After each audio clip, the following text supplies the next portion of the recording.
मुझे जो मौजू दिया गया यानी आप तक पहुँचा कि नहीं, आज की ख़वातीन और मासूम आदमी, और ये खुश मौजू है कि बहरहाल अपनी अहमियत के एतबार से मौजू बनने के लायक है। लिहाजा सियाही करीमा को हमने सरनामा कलाम करार दिया है, जिसमें परवरदिगार आलम एक कुल्लिया बयान कर रहा है कि मन अमला सालिहान, इस दुनिया में जो कोई भी अमल सालिह अंजाम दे वह मोमिन, बस शर्त यह है कि वह साहिब ईमान भी हो। फलनुहयियन्नहु, तो हम तहरीरी वादा करते हैं कि हम उसे इसी दुनिया में हयात तय्यबा पाक व पाकीज़ा ज़िंदगी अता करें। वलनजज़ियन्नहुम, और इस दुनिया के बाद जब आखिरत आएगी तो हम उनको जज़ा देंगे, अजरहुम, उनका अजर देंगे, बेअहसन मा कानू यामलून, वो जज़ा जो होगी वो उनके अमल से कहीं ज़्यादा बेहतर होगी। परवरदिगार आलम ने इंसान को 2 सिंफों में तक़सीम, इंसानियत के एतबार से दोनों बराबर, ईमान के एतबार से दोनों बराबर, अमल सालिह के एतबार से दोनों बराबर, लेकिन दोनों में जहाँ बराबरी है वहीं दोनों आपस में हूबहू एक जैसे नहीं। एक दूसरे के बराबर होना, जैसे अंग्रेजी में इक्वालिटी से कहा जाता है कि दोनों में इक्वालिटी है, दोनों मखलूक हैं, दोनों इंसान हैं, दोनों साहिब शूर हैं, दोनों साहिब इरादा हैं। सलवात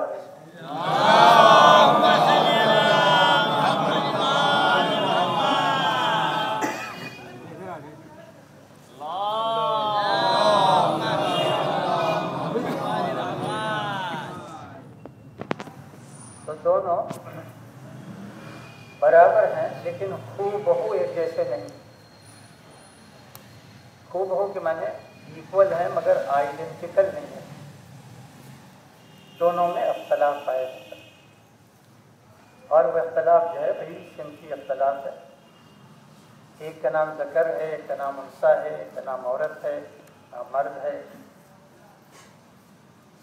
दोनों के जिस्म की साख्त में फ़र्क है, दोनों की जिल्द नरमी में फ़र्क है, सख्ती और नरमी में फ़र्क है, दोनों के चेहरे में फ़र्क है, दोनों की आवाज़ में फ़र्क है, और दोनों के मिजाज में इन्हीं तमाम अवामिल और असबाब की बना के ऊपर फ़र्क है। एक मिजाज वो है जिसके ऊपर जज़बात का ज़्यादा गलबा है, और एक मिजाज वो है जिसके ऊपर अक़्ल का, मंतिक़ का ज़्यादा गलबा है। तो इतना दुनिया ने ज़रूर पहचाना कि दोनों बराबर ज़रूर हैं बहैसियत इंसान, बहैसियत साहिब फ़िक्र, बहैसियत साहिब शूर, लेकिन सिन्फ के एतबार से न मर्द हूबहू वैसा है जैसी औरत है, और न औरत हूबहू वैसी है जैसी मर्द है। अब इन दोनों में किसकी वैल्यू ज़्यादा है, किसकी अहमियत ज़्यादा है, किसकी कीमत ज़्यादा है? ये एक ऐसा सवाल है कि जिस पर फैसला लेने का हक सिर्फ उसी को हो जिसने इन दोनों को मुख्तलिफ खल्क़ किया। अल्लाह बताए कि इन दोनों असनाफ में, इन दोनों सिन्फों में खालिक की निगाह में कौन ज़्यादा कीमती है, किसकी वैल्यू ज़्यादा है, कौन ज़्यादा काबिल कदर है, ये कदर ज़्यादा है। जहाँ तक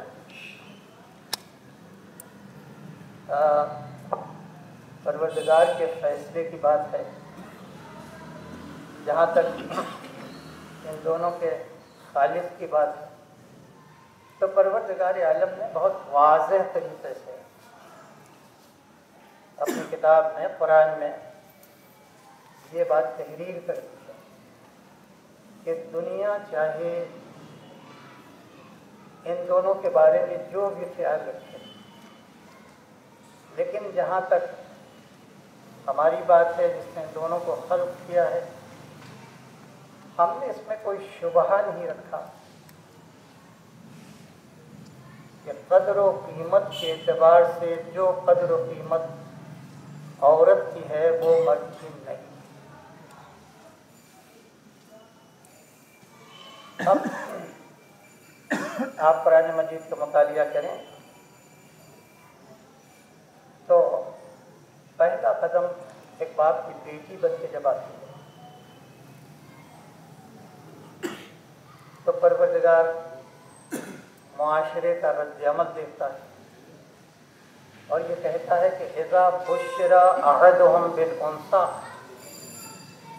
जब उन्हें लड़की की विलादत की खुशखबरी दी जाती है तो ज़ल्ला वजहु मुस्वद्दा, तो इस खबर को सुन के उसका चेहरा सियाह हो जाता है।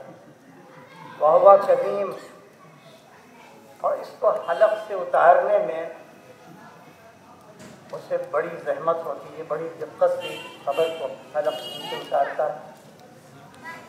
ये तवारा मिनल कौम, अब वो कौम से भागा भागा करता है और एक दोराहे पे आके खड़ा हो जाता है और ये सोचता है कि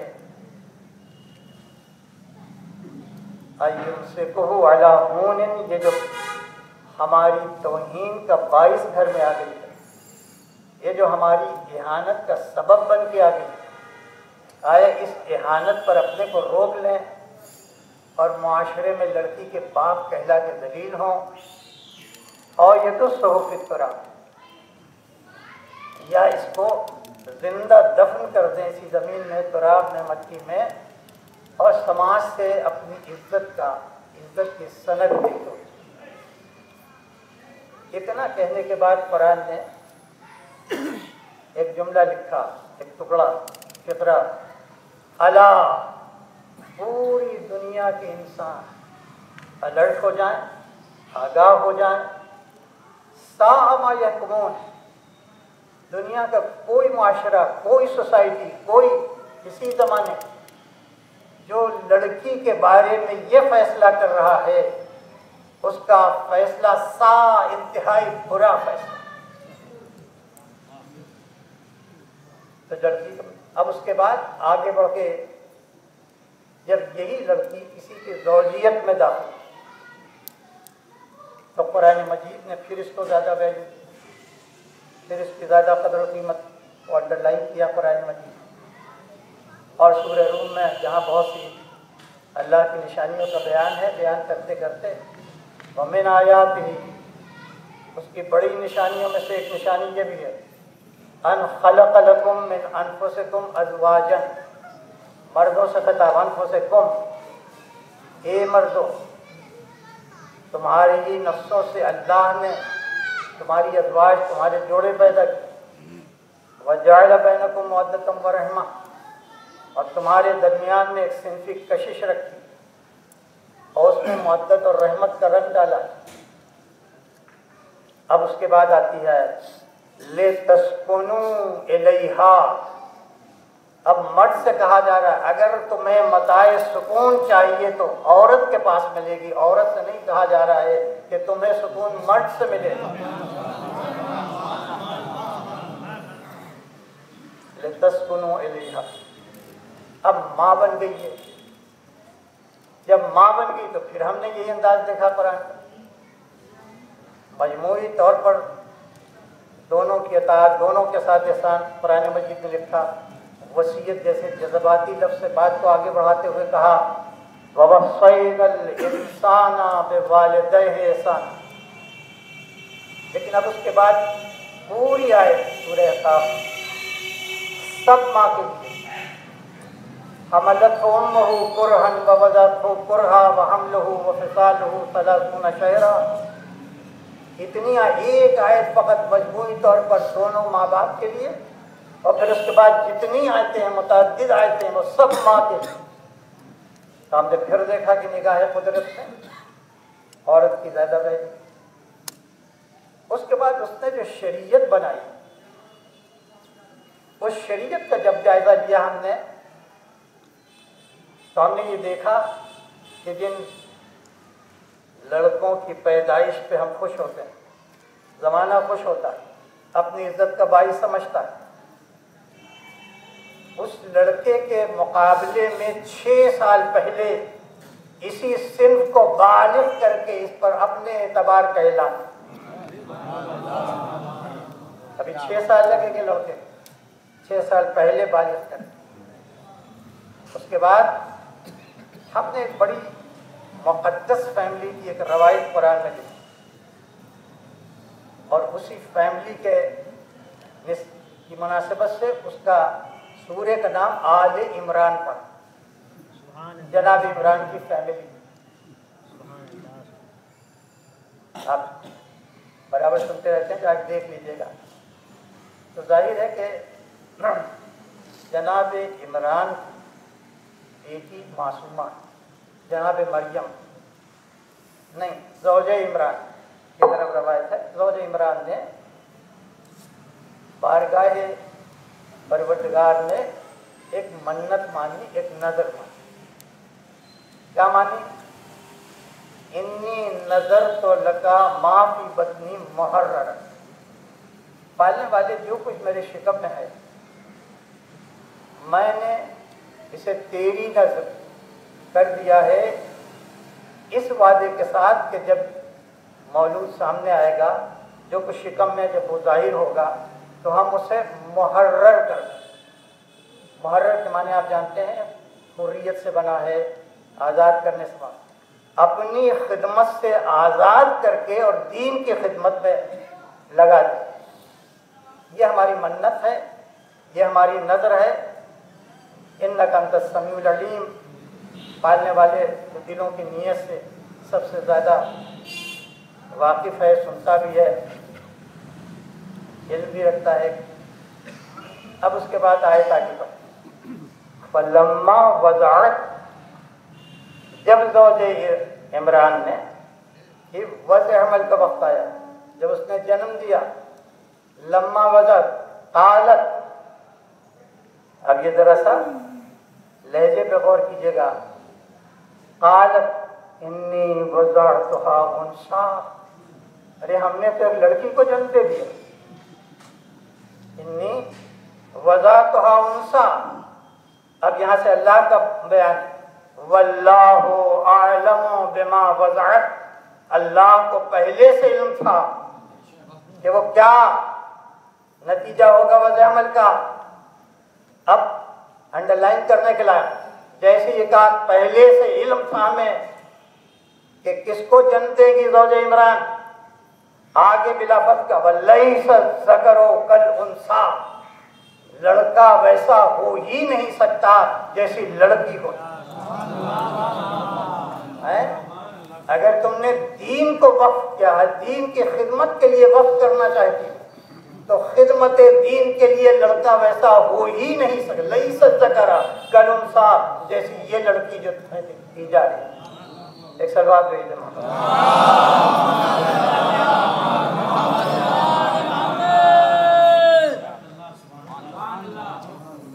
फिर हमने कुरान मजीद में देखा, एक जालिम बेदर्दी से उसने लड़कों को ज़बह करना शुरू, खुदाई का दावा कर रहा था। कहीं से किसी नजूमी ने उसके कान में बात डाल दी, ये साल बड़ा मनहूस है, इसमें एक लड़का पैदा हो कि जो तेरे पाए को उलट देगा। खुदा है मगर इसे खबर नहीं है, ज़्यादा परेशान, क्या किया जाए, लड़का पैदा ही ना हो सबसे अच्छा, मगर क्या पता किस्मत में वो लड़का है, इस घर में वो लड़का पैदा होगा। तो एक ही रास्ता है कि जासूस औरतें हर उस घर में रख दी जाएं जहां किसी लड़के की विलादत का इम्कान, और जैसे ही विलादत हो वैसे ज़बह कर दिया जाए। ये लफ्ज़ इस्तेमाल किया, कत्ल नहीं, ज़बह का लफ्ज़ है। अब तारीख कहती 1 2 नहीं 70,000 लड़कों को ज़बह कर दिया। आप बताइए 70,000 कोई मामूली तादाद, लेकिन कुरान ने इस को फ़कत सरसरी तौर से बयानिया के तौर के ऊपर लिख दिया, बयानिया एक नरेटिव के तौर के ऊपर लिख दिया।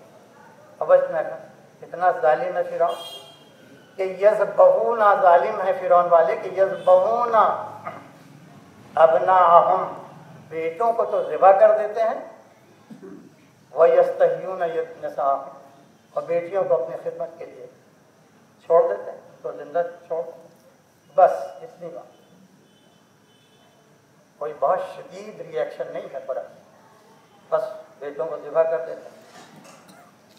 और अगर किसी सोसाइटी में एक बेटी जिंदा दफ्न कर दी गई तो वावैला मचा दिया। जो मैंने आयत पढ़ी, इज़ा बुश्शिरा अहदुहुम बिल उन्सा ज़ल्ला वजहुहु मुस्वद्दन व हुवा कज़ीम। अच्छा, इतना बड़ा नोटिस लिया अल्लाह, 70,000 बच्चे लड़के कत्ल कर। इन बच्चों में परवरदिगार आलम ने अपनी स्पेशल अदालत में जो आखिरत में कायम करेगा, उसमें उन बेटों का कोई मुकदमा दर्ज नहीं,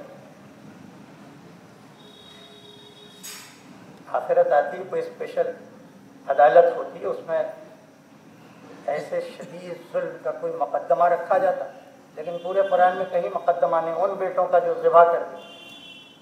मगर ये बेटी जो जिंदा दफन कर दी गई फ़कत बेटी होने के जुर्म, इसके लिए स्पेशल अदालत कायम की।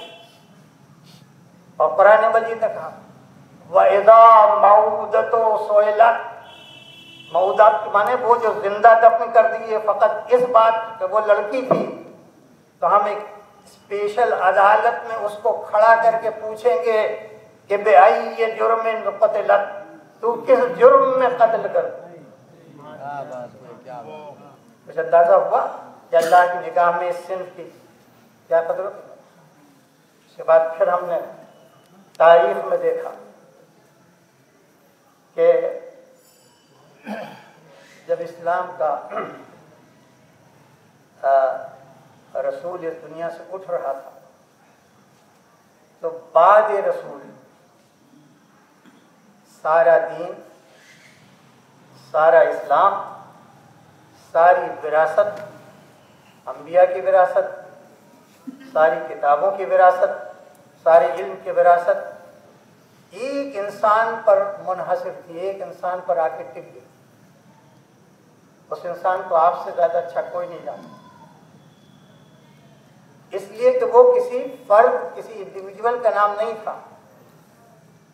अली एक इदारे का नाम है जिसमें दीन के तहफ़्फ़ुज़ की ज़मानत हो।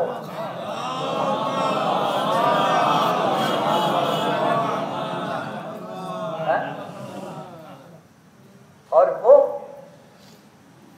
उसकी गर्दन पर खंजर ज़ुल्म आ चुका। आपको तो है तफसील की, आपको ज़रूरत नहीं। उसी के घर के ऊपर एक मजमा जमा, और वो कह रहा है कि सब ने बैत कर ली है, आप कैसे बैत नहीं करें, आप कैसे बैत नहीं। हुजूम है, घर के अंदर है कुछ लोग, इतना हुजूम हुआ, इतना प्रेशर पड़ा, उसका पूरा वाक़या के दरवाजे पर इतना बोझ पड़ा कि अली इब्न अबी तालिब खुद सालम में आ गए कि उस वाक़े के नतीजे में एक बच्चा शहीद हो गया, ज़ौजा की पसलियाँ टूट गई, लेकिन आप बाहर निकल आए कहीं ऐसा ना हो कि ये मजमा घर के अंदर दाखिल। और जब मस्जिद में जो दरबार लगता था उसमें गले में रिस्मा है और खड़े कर दिए गए, और ये कहा जा रहा है या बैत कीजिए या कत्ल होने के लिए तैयार। अली कहते हैं क्या उसे कत्ल कर दोगे जो अल्लाह का बंदा और नबी का भाई है? तो कहा जाता हम अल्लाह का बंदा तो मान सकते हैं, लेकिन नबी का भाई मानने के लिए तैयार, जिसकी उखुवत मक्के में भी कायम की गई, मदीने में भी कायम की। और वक्ती नहीं बल्कि ये कह के अंत आखी फिर दुनिया वल आखिरह, तो इस दुनिया में भी मेरा भाई है और आखिरत में मेरा भाई। उसके सर के ऊपर खंजर। अब बताइए क्या अली बैत कर सकते हैं? मैं ज़्यादा वो नहीं, आप सब तय करते रहिए। तो नहीं कर सकते तो बस दूसरा जो मुतबादिल है वो यही कि अली कत्ल कर दिया। अली कत्ल तो हो सकता है, लेकिन हक कभी बातिल की बैत नहीं कर सकता। इसलिए कि अगर पूरी तारीख पढ़ें तो जिस वक्त वो काफिला के नबी के इंतकाल के वक्त मदीना छोड़ चुका था, 17 किलोमीटर दूर पर था, वहाँ जो कुछ हुआ उसकी तफसील हमें है। लेकिन बहरहाल किसी को जानशीन रसूल चुन के और जब पलटा है तो उस मजमे में 3 आवाज़ें आपको नजर आएंगी। पहली आवाज़ सबसे बैत ले ली, मगर जब तक अली से बैत न लो किसी बैत का कोई वजन नहीं, एक आवाज़। दूसरी आवाज़ मगर अली तो बैत ना करेंगे, इसलिए कि हक बातिल की बैत नहीं करता।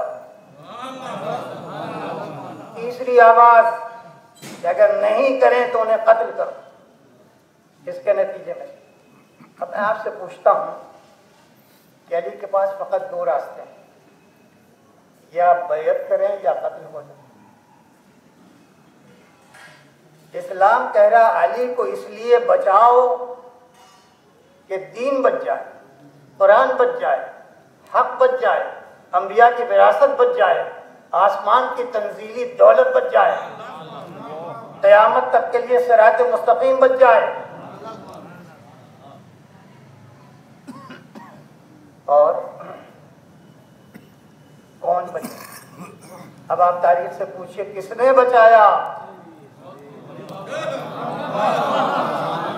किसने बचाया? किसी मर्द ने बचाया? अली के पास बावफा मर्दों की कमी नहीं थी। अबू दर मौजूद थे, सलमान मौजूद थे, हज़ीफ़ा यमानी मौजूद थे, मिक़दाद मौजूद थे, रुशैद हिंदवी मौजूद थे। सब ये बावफा हैं। इनमें से किसी ने बचाया? ये अगर बचाने के लिए आगे बढ़े तो यकीनन इनके लिए बहुत आसान था कि ये गला कटा दें, अपनी जान दे दें अली को बचाने में। लेकिन मजबूरी यह है कि गला तो कटा सकते हैं, जान तो दे सकते हैं, मगर अली को बचा नहीं सकते। अगर 50 आदमी भी आप तसव्वुर करें कि अली के बावफा हामियों में हैं तो 50 कत्ल होने के लिए तैयार, मगर जब ये 50 मारे जाएंगे, कत्ल कर दिए जाएं, तो 51वां नंबर फिर अली का आ जाएगा। यानी मर्दों में ज्यादा से ज्यादा अली के कत्ल को मुलतवी करने की कुव्वत तो है, बचाने की कुव्वत नहीं है। अब पूछिए अली कैसे बच गए, तो तारीख कहेगी कि अली को मर्दों में से किसी ने नहीं बचाया, अली को एक औरत ने बचाया है। आप अच्छी तरह समझ गए किसने बचाया। आज तलवार का किस अंदाज से बचाया, आप जरा सा तसव्वुर करें। टूटी हुई पसलियों को लेके खातून इस्मत घर से निकला, और निकलने के बाद बाबा की सब वहीं से थे, उसको मुखातिब कर कहा, और वहाँ से पूरा शहर है, मर्सिया है, लेकिन खिताब करने का ए बाबा, ज़्यादा दिन नहीं गुजरे आपको कि आप कब्र में चले गए, मगर 1 हफ्ते के अंदर आपके जिस्म अक़दस से आपकी कब्र ने इतनी खुशबू जज़्ब कर ली है कि अगर कोई आपकी कब्र की मट्टी उठा के सूंघ ले तो जन्नत की खुशबू सूंघने की जरूरत नहीं। मगर ये बाबा जरा सा अपनी कब्र से सर उठा के देख लीजिए,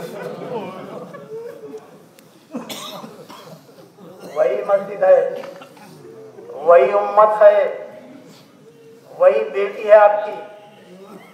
न मस्जिद बदली, न उम्मत बदली, न बेटी बदली। हाँ, इतना फर्क जरूर है कि बस आपकी उम्मत और आपकी बेटी के बीच में बस एक रिदा है कि जो आयल है, ये कह के कहा खल्लू अबुल हसन, छोड़ दो अबुल हसन को, वरना मैं रिदा अपने बालों से सर काटूं। उस रिदा की अजमत क्या है, अभी सरकाया नहीं, फकत इरादे में बात आई है। तारीख कहती है कि मस्जिद की दीवारों में वाइब्रेशन होने लगा, थरथराने लगी दीवार, और ये थरथराहट, ये इर्तियाश छत तक पहुंच गया। ऐसा लग रहा था कि छत गिर पड़ेगी और सब मर जाएंगे। बस अली को छोड़ दिया गया। अब ये अली जो बच के आ रहे हैं, ये मरहून करम है किसी खातून के। तो मैं जो बात कह रहा था, दोनों सिंफ अल्लाह ही ने पैदा किए, मगर कद्र और कीमत के एतबार से, वैल्यू के एतबार से, खिदमत दीन के एतबार से अल्लाह ने जो कद्र और कीमत इस सिंफ में रखी है, वो कद्र और कीमत और दूसरी सिंफ में नहीं रखी। मैंने सब कुरान से आपके सामने पेश किया। लेकिन आज तक इस सिन्फ को वो इंसाफ नहीं मिला जिस इंसाफ की ये मुस्तहक थी। आज तक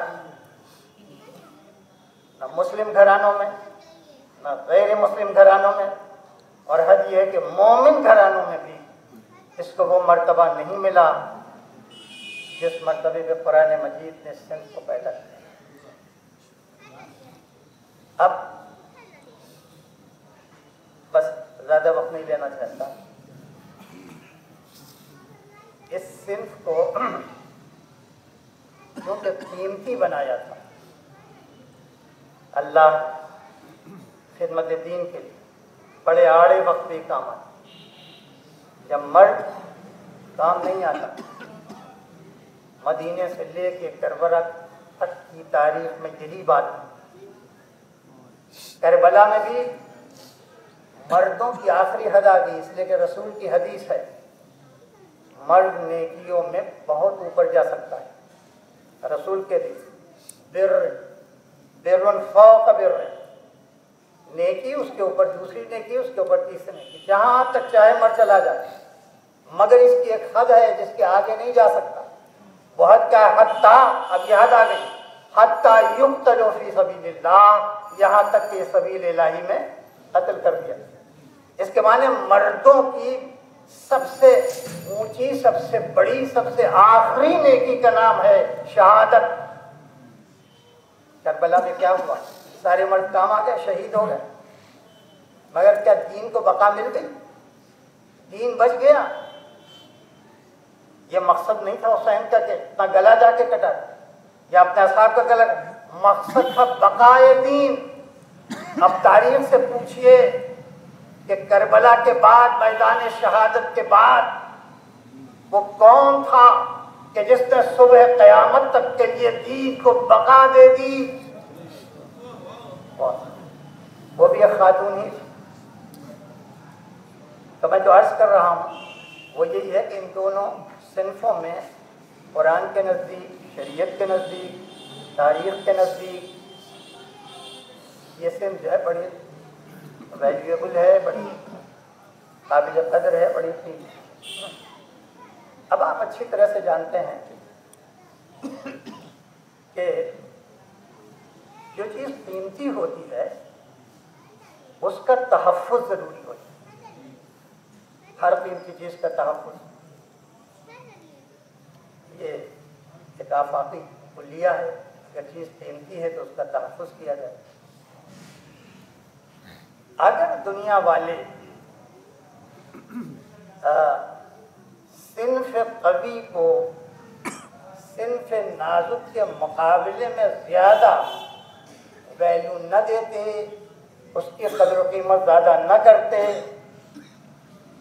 तो कभी न ऐसा होता कि इस सिन्फ के दिल में उस सिन्फ कवी की बराबरी का ख्याल पैदा होता।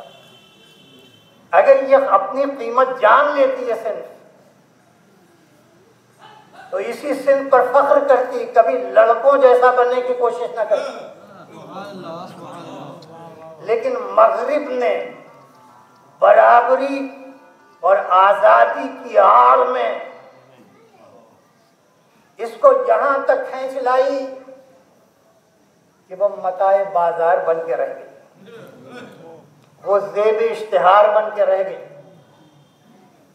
आप अच्छी तरह से जानते हैं कि आज औरत का इस्तेमाल मर्द अपनी शहवत के ईमा के ऊपर करता हुआ कहाँ तक ले आया। लेकिन जहाँ तक कुरान की बात है, जहाँ तक दीन की बात है, जहाँ तक इस्लाम की बात है, परवरदिगार आलम ने इसके तहफ़्फ़ुज़ कि ये कीमती सिन्फ, ये दीन के काम आने वाली सिन्फ, ये वो कि अगर ये अपनी जगह के ऊपर उसी तरह से परवान चढ़ाई जाए जैसे कुरान में अल्लाह ने कहा है। कुरान में अल्लाह ने सूरह निसा में बहुत वाज़ेह बात कही कि निसाउकुम तुम्हारी औरतें हर्सुल लकुम, ये तुम्हारे हक में वैसी ही हैं जैसे खेती होती है किसान के हक। क्या माने कि जब किसान खेती को अच्छी खाद, अच्छा पानी, अच्छी धूप, अच्छी हवा देता है तो खेती बेहतरीन फसल देती है। ये इशारा था कि अगर तुम औरतों को अच्छा इल्म, अच्छी मारिफत, अच्छी सोहबत अगर तुम दो तो जैसे खेती फसल देती है तुम्हें अच्छी नस्ल देती।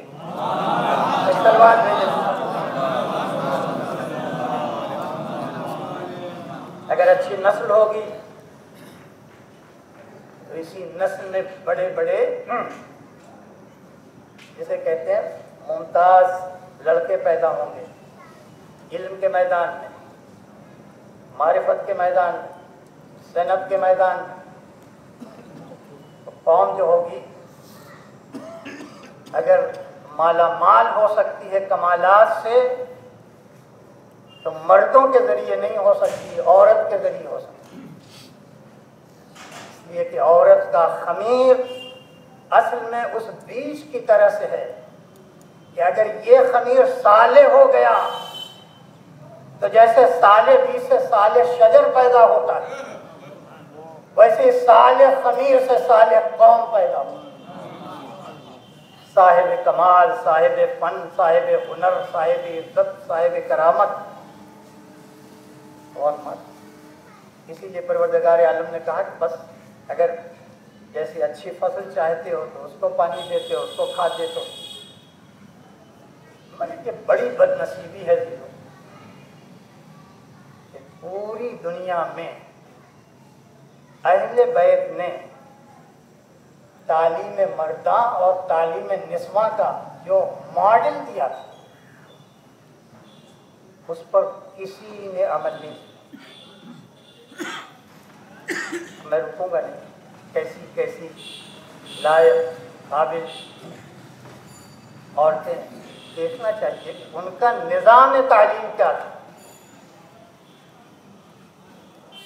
लेकिन जाहिर अलीम ने भी तालीम में टोका था, किसी ने तवज्जो देने की जहमत नहीं। इमाम सादिक ने कहा था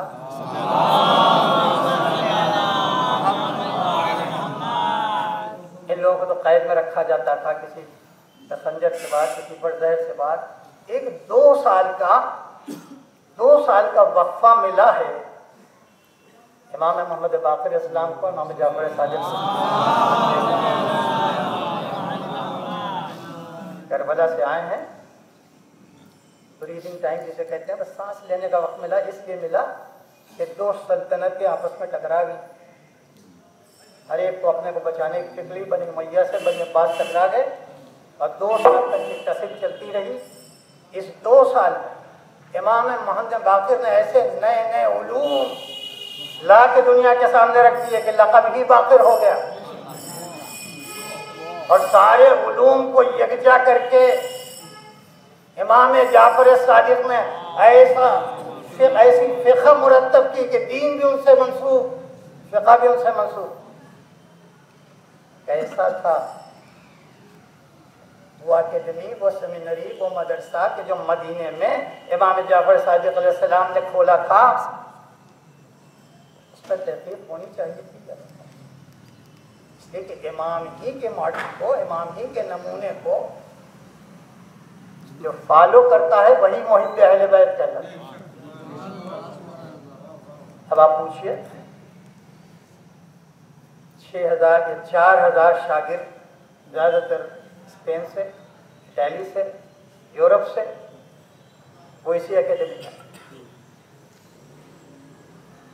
और कोई ऐसा इल्म का शोबा नहीं था कि जो इनकी एकेडमी में ना हो। और भी सेंटर्स थे, हिल्ला में था, बगदाद में था, लेकिन यहाँ आए तो बढ़ते गए, तादाद बढ़ती गई, कशिश थी।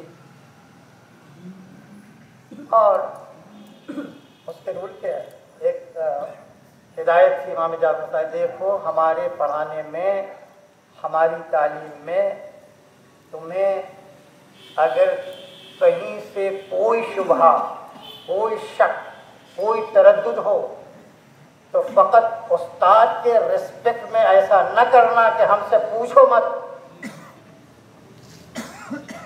जो भी शक हो, जो भी शुबहा हो, उसे इसी वक्त पूछ लो।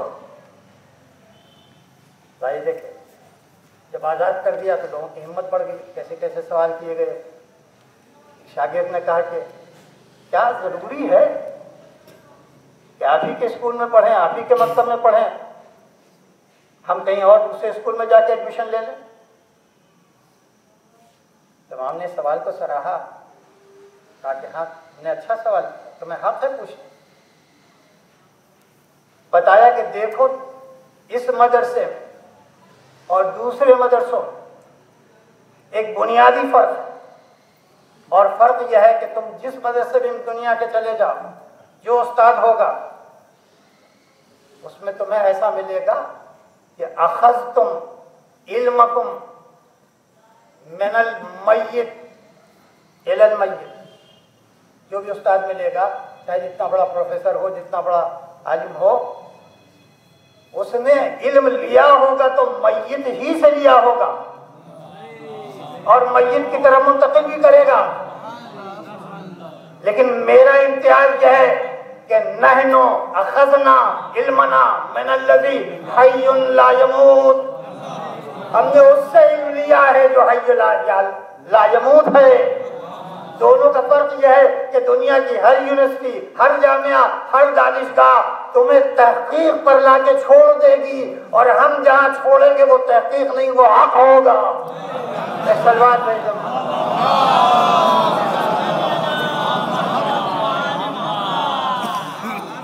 अब ईमान से बताइए, बस ज़्यादा नहीं कहूँ। ईमान से बताइए, कुरान ने वाज़ेह कर दिया, सिंध बड़ी कीमती है,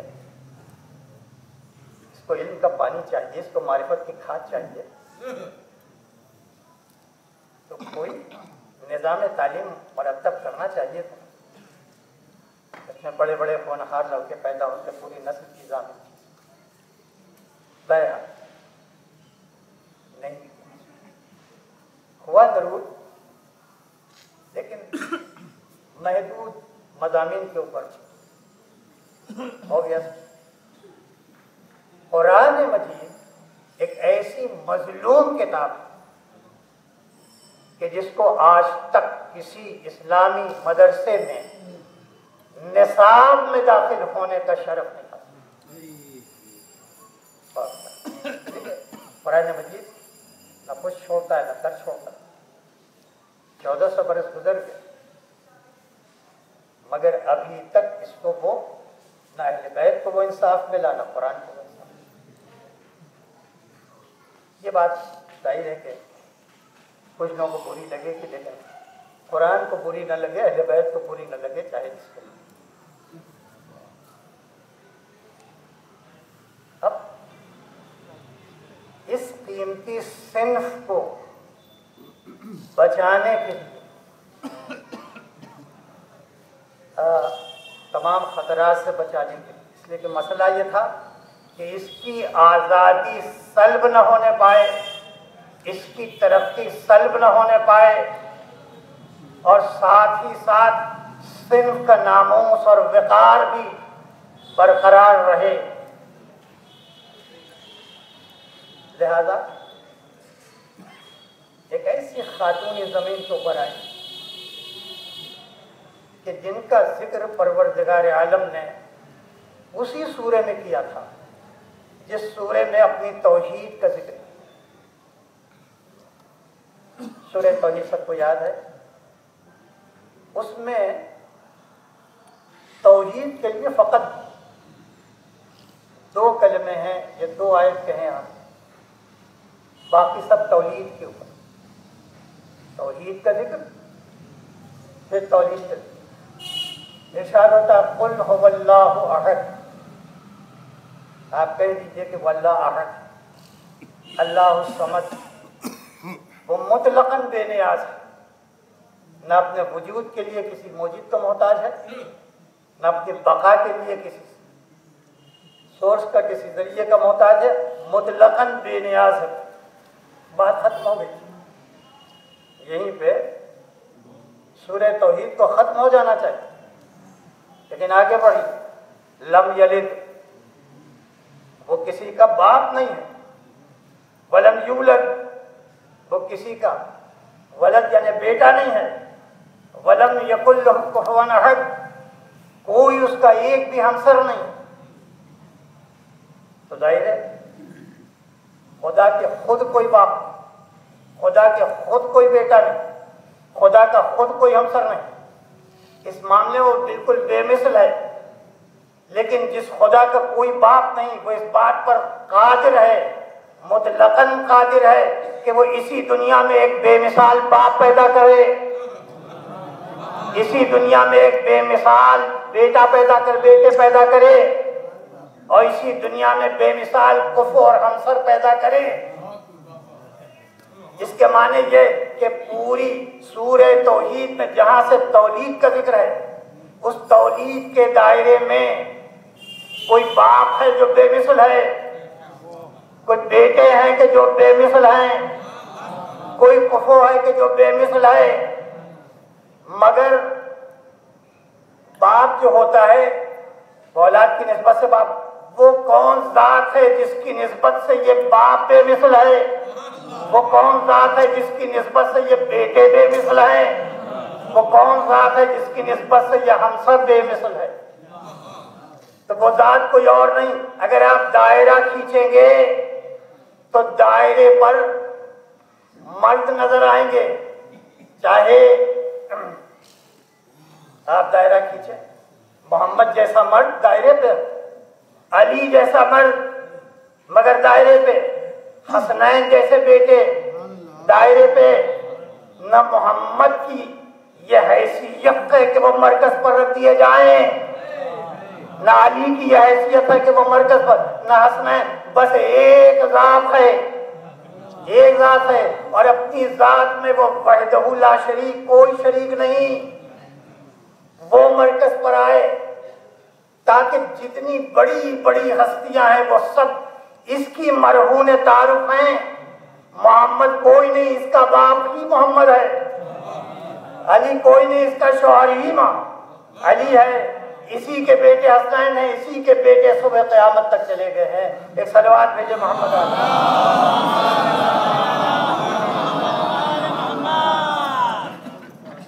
अब तारीख में आप देखें, ऐसा नहीं है कि मासूम हमेशा घर में बैठी रहती, बाहर निकली है, बड़ी बड़ी जगहों पे गई, और घर से बाहर निकल के गोया ये बता दिया है कि औरत का अपने घर से बाहर निकलना ये नाजायज नहीं है। दरबार में गई, हद यह कि मैदान जिहाद तक आई, वहद में आई, वादिय नजरान से आने वाले लोगों के मुकाबले में आई, लेकिन कहना यह था कि जब भी तुम किसी जरूरत से बाहर निकलना तो दो बड़े बड़े खतरे हैं तुम्हारे सामने। पहला खतरा वो है कि जो अंदर से तुम्हें मुतासिर करेगा, और दूसरा खतरा वो है जो बाहर से तुम्हें मुतासिर करेगा। याद रखो कि जब तक इन दोनों खतरात से अपने को महफूज और मामून न कर लो, उस वक्त तक हर आज़ादी तुम्हारे लिए मुज़िर है। लेकिन अगर दो खतरों से अपने को बचा लो तो हर आज़ादी नेमत है। हम आज़ादी देना चाहते हैं मगर तुम्हारे सिन्फ के नामूस को मजरूह नहीं करना चाहते।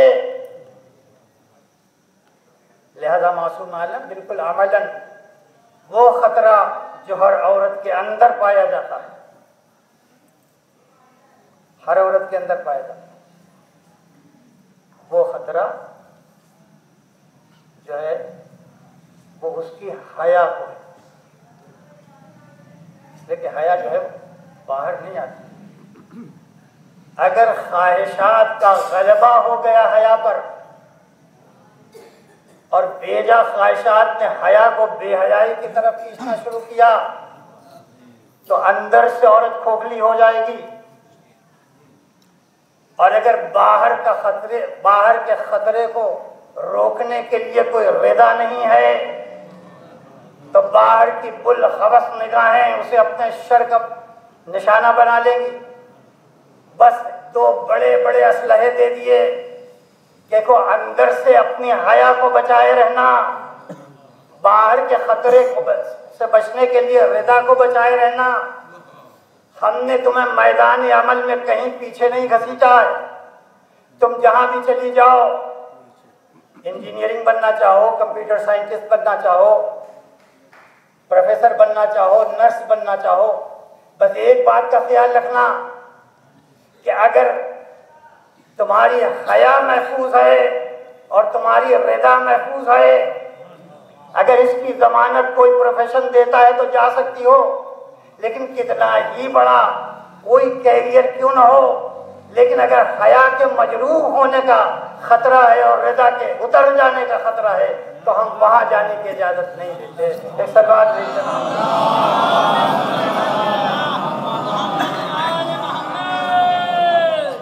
इन दोनों बातों का अब जाहिर है कि ये बात वक्त चाहिए, तरबियत चाहिए, और इस तरबियत के लिए अच्छे असातिज़ा चाहिए, ख़वातीन असातिज़ा कि जो आने वाली नस्ल के अंदर अच्छी तरह से हया को एक क़िले इफ़्फ़त बना के अंदर रख दें और रिदा को एक क़िले इफ़्फ़त बना के बाहर रख दें। और फिर उसके बाद शरीयत ने हाथ को भी आज़ाद कर दिया, आँख पे कोई पर्दा नहीं रखा, आँख से देखते जाओ, हाथ से काम करते जाओ, मगर इस बात का ख्याल रखना कि इस आज़ादी पर न अंदर से बेहयाई का हमला होने पाए, न बाहर से बुलहवस निगाहों का हमला। एक सलवात भेज दो।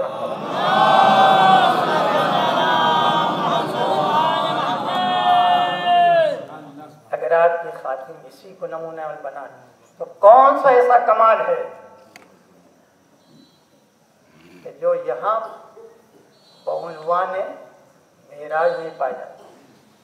औरत को इल्म चाहिए तो इल्म की मेराज यही, औरत को इरफान चाहिए तो मारिफत की मेराज यही, औरत को अगर इल्म और तहम्मुल चाहिए तो इल्म और तहम्मुल की मेराज यही, अगर औरत को सब्र की जरूरत हो तो सब्र अपने कमाल पर, अगर औरत बेटी है बाप की खिदमत कैसे करे यही नमूना, अगर ज़ौजा है शौहर के साथ कैसे पेश आए इसी घर में, इसी किरदार में नमूना, अगर माँ है तो बेटों की कैसे तरबियत करे औलाद की यही नमूना।